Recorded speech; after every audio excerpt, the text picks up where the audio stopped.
Hello, my friends. I'm Evelyn, and I'm here partnering up with Amber Renee Till from the ART Skool to bring you another Wellness Wednesday. Amber helps overwhelmed moms reset instead of escape using her simple tools that make life feel so much lighter. And then today, we're going to dive into the topic of escape behaviors. Again, this is a topic that I've never really heard it put this way, and so I really love how Amber just puts it together like this. So what we're going to be talking about is something that every single one of us does, actually, even if we don't realize it. And that's this saying of escape behaviors. That's where this comes up. Okay. Now, again, this is not about judgment or shame. I will start out by saying that it's actually just really about coming from a place of curiosity and just being able to understand what's really happening inside of us when we feel overwhelmed or when we feel overstimulated or just emotionally overloaded, right? Because honestly, escaping looks very different for everyone. For some, it could be mindless scrolling, right? For other people, it might be, grabbing a snack just to feel something. Um, I think they call that emotional eating. Again, no shame here whatsoever, but this is just to become curious about what might be happening inside of us. All right, another one would be zoning out in front of the screen, Netflix, right? Or just cleaning aggressively. I know that was for me. That is my form of escape. I take my mop and I start mopping my floors, dusting my floors, right? For other people, it might be over shopping or just avoiding messages and responsibilities because that's just like another thing, right?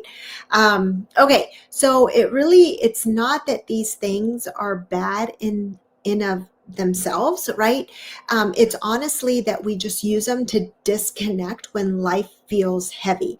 And so escape can give this temporary relief because that's exactly what it is. It's temporary, it's short term, right?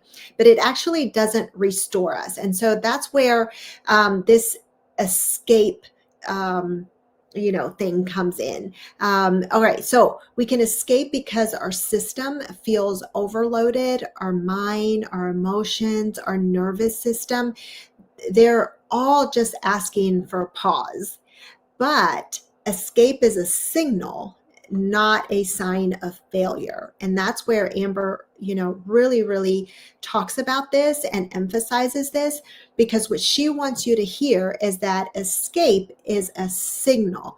It's your body saying that, hey, I'm overwhelmed here and I need a break. But the problem is that escape doesn't fill our peace, right? It doesn't fill your peace. It just numbs you for a minute, just for a short term minute. All right. So this is where she introduces the reset. Reset is going to come in because it is a healthy interruption. All right. So a reset is what she calls a healthy interruption. It's a quick, gentle pause that's going to help you come back to yourself. Like, a reset doesn't numb. It's not short. It's not temporary. It just grounds you. So it's going to help your body to regulate. It's going to help your mind just to quiet down. It's going to help your heart to return to a place of clarity instead of all that chaos that's been going on. So think of reset as a small act of care just for your nervous system, because we all need that, right? Okay, so Amber is going to give you 2 easy resets that you can use today, like instantly, like as soon as you hop out of this, like right now while you're watching me, okay? And the first one is her second, it's actually her 30-second reset breath. Okay, so you pause wherever you are at.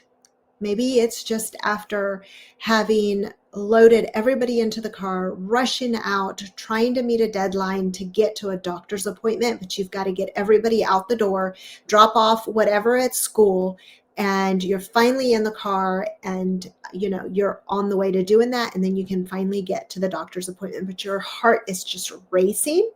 So pausing right when you are driving could be that. Okay, you put one hand on your chest, you can still drive, and now You can't drive with one hand on your heart and one hand on your belly necessarily, but you can at least do one hand, okay?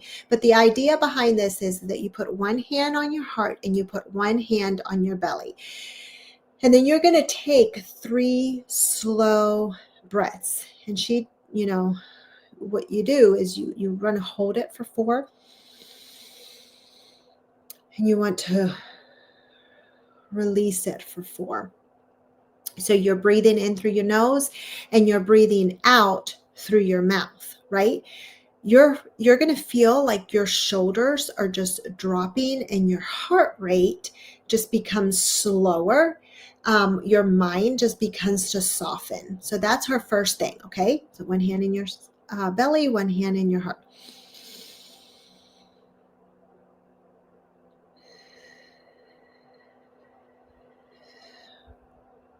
And you can do that. You can do that right now, okay? All right. Okay, her second step for resetting, is stepping outside. Very simple, right? It's another favorite reset that honestly just takes 60 seconds of your time, okay? You get to feel the air, you get to notice the sky, right? Start looking at the goodness. Feel your feet on the ground. There's fresh air and it just interrupts overload instantly. It almost gives you an eye-opening, just a different perspective, right? So just 1 minute outside can really shift your whole state. Now, why does this reset actually matter?